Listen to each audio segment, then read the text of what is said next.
To those who don't know me, hi, my name is Astro. It's really nice to meet you. And Jeff Johansen from Dead by Daylight is my favorite fictional character.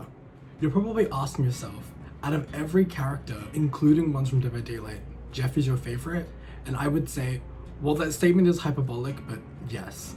My love for him has consumed me for over 5 years at this point, and I don't see that love ever stopping. He invades my thoughts every day to an almost unhealthy degree.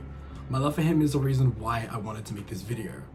He has become an important part of my life, which is as sad as it sounds. So please, indulge me and let me talk about my favorite character and why he means so much to me. A little bit of history before I start. I originally wrote an essay similar to this one about 3 years ago that I was planning on making into a video just like this one, but I didn't know how. So I uploaded it to AO3 of all places just to get my thoughts out there. This is a corrected and clearer version of that essay because the original one was really bad. It didn't get to the point that I wanted to make, and that's why I wanted to rewrite it now. I'll leave a link to the original essay in the description if you want to read it. I want to begin my deep dive with a summary of his in-game lore, the one featured in his bio. It's where we can get the most out of a character when talking about their lore in this game. It's also the most logical place to start, so let's get started, shall we? Part 1. Plot Summary. Jeff Johansen was born in the fictional city of Ormond, Alberta. From what we see in-game, Ormond seems to be a quiet, possibly rural town. He grew up as an only child with a reserved demeanor and an aversion to large crowds. During high school, he was bullied for his supposed shyness. It was only when he adopted a tough and stoic persona that he started to intimidate his bullies and also his teachers. With this description, we can understand Jeff's personality in his earlier years. He is described as quiet and anxious, which is the opposite of what he presents in game. He appears as someone who is confident and assertive, but who knows how much of that is just an act he puts on. While at home, Jeff found an interest in music, particularly heavy metal. He even started a vinyl collection. The music he listened to is what inspired him to become an artist as well, with the evocative album covers being his point of reference. This interest in art and music was a coping mechanism for the bullying he would face, and also to escape his parents' fighting. The focus on Jeff's love of music and art is great to see early on in his lore, as it is a foundational part of his character, which we will see later on. But the idea that he was using it as a piece of escapism from his own stresses, his bullies, his parents fighting, is a very real response. We all have stress in our lives, so it's natural to want to find relief from that. Art being a very common thing most people come to. I know I do. Finding comfort is a human response, and highlighting that in Jeff's lore is great to see. It makes him relatable. As his parents' fights continued and grew in nature, Jeff found work at a video store to distance himself from the volatile environment. The store he worked at wasn't particularly busy, so he would find himself drawing when he had some downtime. A regular who frequently visited the store noticed Jeff's drawings and asked him to do some art for his gang at an abandoned ski lodge in Mount Ormond. He accepted the challenge and painted a large mural in big, blood-red letters that read, "The Legion." For his hard work, Jeff was given $50 and a 12-pack of something, the law doesn't say. This was his first commission, and he was proud of such a great milestone. Without addressing the elephant in the room, it's great to show the connection Jeff has to his community, even willing to do art for them. The importance of noting Jeff's first paid work as an artist reinforces the relevance of art in his life. It's also fun that we get to see the mural in-game. To me, that's just a fun detail. Okay, this is a tangent, but I looked at how much $50 would have been worth back when I thought his story would take place, which is, I think, about the 90s, and he was paid pretty good. Good job, Frank, for paying your artists. This happy moment in his life was cut short after his parents finalized their divorce. Jeff was forced to move out with his mother to live in the real city of Winkler, Manitoba, leaving his hometown and, more importantly, his father behind in Ormond. Jeff felt more isolated than ever, only being able to hold onto his love for art and music to keep him going. This is a pretty big moment for Jeff. Divorce is a common thing that happens to many families, and it's sad to see Jeff go through it as well, including the added trauma of leaving his town and his family behind. It's quite touching to see his response to this moment in his life. him falling back onto his old coping mechanisms to fend off the isolation he was feeling. He found solace after graduating high school once he found work at a local bar that had live music performances.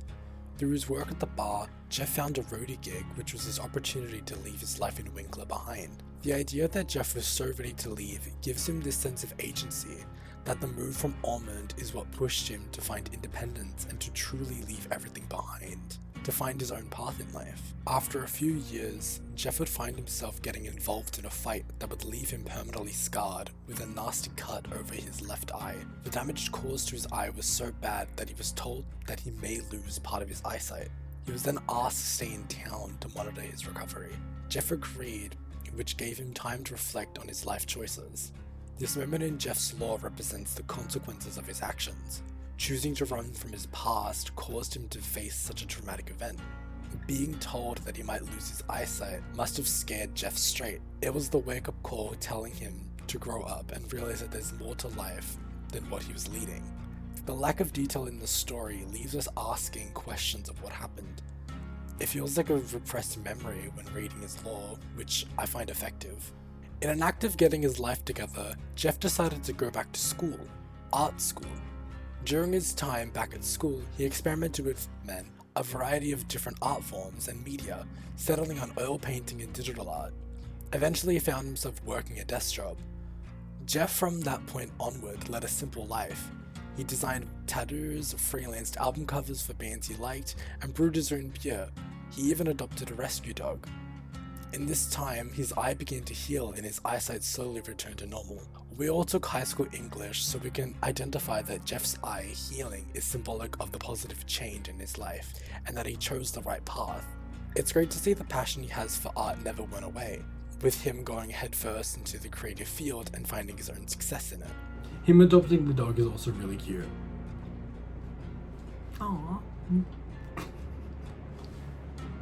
But it all came crumbling down when Jeff got the call from Ormond signaling his father's death. Jeff drove all the way back to his hometown, feeling a pang of nostalgia when coming to his late father's house, his childhood home. Inside the house, there was an old guitar case housing a black vintage guitar with a note that read, "For my boy." This is the part of the story that's the most touching to me. There is a focus on Jeff's father throughout his lore, even just in passing, with mentioning the fighting or highlighting him specifically when Jeff left Ormond. You can feel that they were really close, with Jeff dropping everything and driving back to Ormond, and with his father leaving him the guitar as a memento. But sadly, the relationship was cut short. I really feel for Jeff in this moment. I know what it's like to lose a family member, especially one you wished you knew better. His grief is real. He stayed in Ormond longer than he expected, reminiscing on his childhood. One day, he drove by his old high school and remembered the mural he painted in the abandoned ski lodge all those years ago. He bought a 12-pack of something and set a course for that mountain. That was the last of anyone heard of Jeff. After weeks of not hearing anything from him, his colleagues assumed that the grief had got the best of him. His neighbor tried to take care of his dog, but eventually couldn't handle how agitated it had become. Jeff's dog became a stray once again, desperately trying to follow Jeff's familiar malty scent. This is obviously referencing when the entity took Jeff into the fog, and there's a reason why he's in DBD. What I find most upsetting is the reaction of his colleagues. The thought that they just knew that he, at best, moved back to Ormond, or at worst, killed himself, is quite shocking. I also find his neighbor's reaction appalling. It's great that they tried to take care of his dog, but to then abandon it without trying to rehome it or surrender it to an animal shelter is just cruel. This being the final words of his bio gives me such a bad taste in my mouth. It really strips all the hope from his story that was being built up and leaves me with so much misery, which I guess is thematically appropriate for the game. This marks the end of the summary of Jeff's lore, and what can we learn from this? Not a lot, apparently. I wonder why that is. Oh look, there's that Asterix again. Part 2. The Asterix. Let's cut to the chase. His lore is poorly written and leaves a lot to be desired. Recently, Behaviour has been really on the ball with writing the original characters, with some of my favourite stories and characters coming from the past year or so. However, this focus on their new characters show the age in their older characters' writing. The length of his lore is too short to be substantial in the current era of the game. The lack of detail in Jeff's lore, especially around key moments in his life, leave too many holes that need to be filled, usually with supplementary content. I'm not saying I dislike Jeff's lore, I wouldn't be making this video if that was the case. I love how it crafts the character of Jeff and makes him feel like a real person. My issue lies in the lack of care from the developers to truly flesh out that story. For example, and the most egregious in my opinion, is the lack of detail in the fight when he got his scar. We do get some explanation of what might have happened in the description of his Titan of Fire cosmetic from the Greek Legends collection in 2021. I will read out each description in full as it is written to help explain my point. He lunged into the crowd to save someone from being trampled during the concert, but his heroic act had consequences. He suffered severe injuries for his bold intervention. Most of them healed, but some lingered. For months, he had crippling back pain, but he had no regrets. He would do it all over again without hesitation. Unyielding and durable pair of pants he wore at the concert. That last part about the pants doesn't matter, but the rest does. We get a better look at how he got into the fight, the mental and physical toll it took on Jeff's body, and him wanting to save others if that moment arose. All of this is from a cosmetic description from 5 years ago. There is also the detail of the cosmetic itself being a reference to the Greek titan Prometheus. We can deduce that because of the shirt of the cosmetic, there is an image of an eagle pecking at Jeff's stomach, with a bloody cut where the bird would be pecking. Prometheus is famously the titan who stole fire from Olympus to give to humanity in the form of technology, knowledge, art, and civilization. As punishment, the Olympians sentenced him to be tied to a rock and have his liver picked out by an eagle for all eternity, and also an eternity of me kicking his ass as Melinoe in Hades too. He represents ambition and hubris, inspiring others to search for greater purpose. The choice to reference Prometheus with Jeff is a great metaphor for him and for what he did in that moment. Jeff showed humility just as Prometheus did and tried to save that person that was being harassed and was punished for those actions. Also, with Prometheus's connection to art, it feels fitting that Jeff would be represented by him. To continue with the idea of his lore lacking any detail, somehow the Legion, a prominent member of the story surrounding Ormond, are only mentioned in passing in Jeff's base lore. Let's address that elephant. I find it misleading for the Legion, let alone an individual member of the gang, to not be featured prominently in his lore. It removes a major relationship in Jeff's time in Ormond, when the moment that is shown is a major event in his life. This relationship is only ever explored in supplementary content that is outside the game, the Legion comic written by Nadia Shames. Jeff doesn't feature heavily in the comic, because it isn't his story obviously, but he is shown to have a real friendship with the members of the Legion. Whether it's him smoking with Susie behind the school's building, or all 5 of them joking around while Jeff is working at the video store, he has a connection to them, and that connection was never shown explicitly in his lore. It is only explored in a piece of writing that is partially canon. This isn't to discredit the comic as a whole. It did help flesh out the members of the Legion immensely, and tangentially also helped Jeff, but to me it isn't enough. There is a cosmetic that does reflect his time in Jeff's life, with it also being referenced in the comic, Jeff's tape broker cosmetic. I will say that it's funny to see an aged up Jeff dressed in the same uniform he wore when he was a teenager, but I digress. I'll do the same as I did with the Titan of Fire cosmetic and read out the description for all the cosmetics. I promise I won't bring up Greek mythology. Between gigs, Jeff needed to make ends meet, so he took a job at a local video store slinging videotapes. Despite his manager's protest, he's technically in uniform. Nothing in the employee's guide is against it, the bandana under his hat. Management made him hide his tattoos to avoid scaring off customers. Jeff managed to save enough of his dead-end job to get these rad boots, and he's gonna wear them whether they like it or not. With these descriptions, we can establish what Jeff's personality is/was like when he was young. It establishes a sort of time frame in his life. We know that he started his job at the video store when he was in high school, with insight into how he was presenting during that time. The description mentions Jeff's tattoos, which he is most known for, and here it is revealed that he started getting tattoos when he was in high school. He also favoured an alternative style, with him saving up his money to buy the admittedly cool combat boots he wears with the cosmetic. This is another tangent. This leg cosmetic is my favorite Jeff cosmetic ever. I think the cargo with the boots looks so cool, and there's something I would actually wear. And in presenting this way comes an underlying sense of rebellion and nonconformity, with the decision to dress this way solely to piss off his manager, and others I assume. Jeff is counterculture, he is rebellious. It is clearly shown in that description.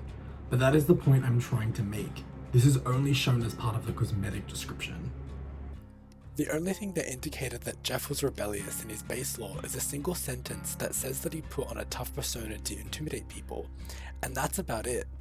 It doesn't go into any detail about how that looked or what these bullies said or did to him that made him lash out in such a way. Tape Broker does, however, and it's upsetting. It is why I think Jeff's lore is so lacking. It is devoid of the depth into his life that these specific cosmetic descriptions offer, with the disparity only getting worse as the game goes on. But before I touch on this topic, and to not be such a buzzkill, I want to yap more about cosmetic descriptions and other fun details about Jeff. Interlude. I want to yap more about cosmetic descriptions and other fun details about Jeff. I'm going to try to be fast in this section and just rapid fire some of my favorite things that don't really matter, but in a way they do because they develop Jeff's character more and give him more personality. Something to lighten the mood before the dramatic third act. We know what breed Jeff's dog is. It was a pit bull. We know this because of a charm that depicts it. It's really cute.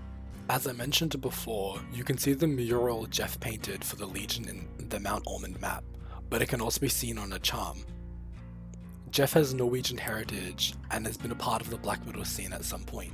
He joined a D&D group and was really nervous that he was going to embarrass himself, but the people in the campaign thought what he did in game was really cool and it's really cute. Also, he played a barbarian because of course he did, and behavior for some reason gave him abs. I don't know what that's about. He has been to Brazil. He wore leather pants when he was there. I don't know why, but for some reason it makes me so mad. Him smiling in his concept art for his waterfront cosmetic is really cute. He customized a jacket inspired by the Mothman, who he calls the most metal cryptid. Jeff and one of the bands he worked with all got these terrible haircuts. The sides are shaved, but the beard somehow wraps around the whole head. Weird. Jeff is one of 2 characters to have a backstage pass for Iron Maiden, sharing that privilege with his year 3 sister, Kate. Jeff's uncle apparently is what inspired him to rebel and listen to metal, and I probably should have added this to part 2 of this video, but I only read this part of the description now, and it's too late to add.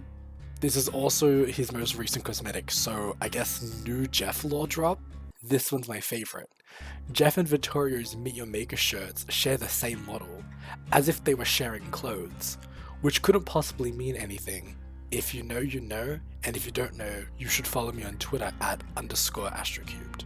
That's all I could come up with. So, what now? Part 3. The dramatic third act. The reason why Jeff is so important to me is because he is what made me take the game seriously. Even when I fall out of favor with the game, I always have Jeff to come back to when I do want to make my return. He is special to me, and I wish behavior noticed that. However, the handling of his character doesn't extend just to him. It is a systemic issue with many characters in this game. I've only focused on Jeff because of my bias towards him, but the problem of his lore are not exclusive to him. There are multiple characters, killers and survivor alike, who have been mistreated in the story department. Behavior has shown interest in extending characters' lore and backgrounds in creating tomes, writing comics, and even making whole sequel chapters for the game. You might say, but you said Jeff was in the Legion comic, so what's the problem? The problem is that it was the Legion's comic. Now, I'm not saying that they should hire a writer and an artist to make an exclusive Jeff comic that spans his whole life story. That's not what I'm asking. In fact, that's what I'm trying to avoid. Splintering off storylines in such a way does not help the average player, someone who might be interested in the lore of the game, to stay invested.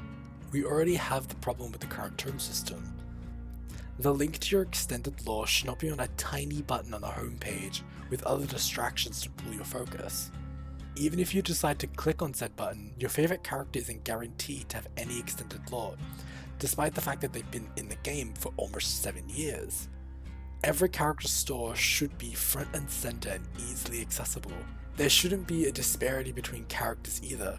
Seriously, why do some characters have multiple tome stories but some haven't even gotten one when they have been in the game longer?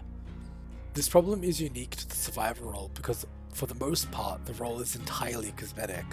Unlike killers who each have different powers and animation, survivors only have 2 differences that set them apart, being the gender of the survivor. There are only 2 base models that determine the real difference in the survivors. The reason why people choose the survivor they play is because of how they look.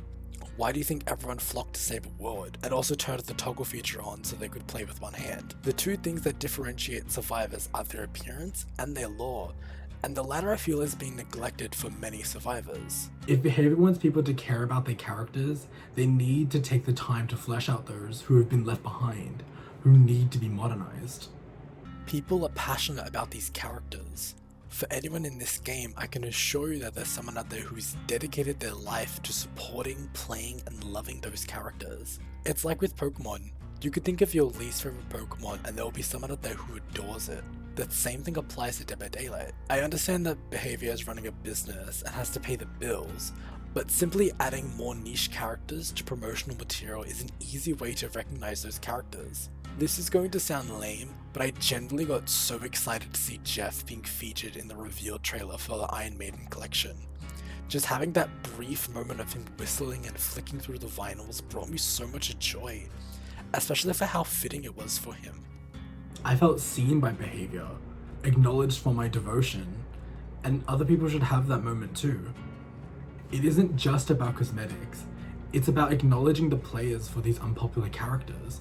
We deserve something for our time. But a cosmetic or 2 wouldn't hurt. If they're out of ideas, Behavior, call me. I have so many ideas for Jeff because you won't allow Australians into the community cosmetic contest. Rude. Conclusion. That's all I could think to say about Jeff. ... For now. He means so much to me, and now you have to suffer knowing the things I know.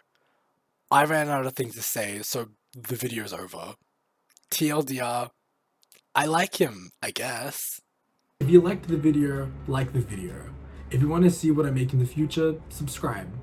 I doubt it would be Dead by Daylight related, but who knows. The detriment of being multi-fandom. Like I said before, you can follow me on Twitter @_AstroCubed. I'm sadly the most active there.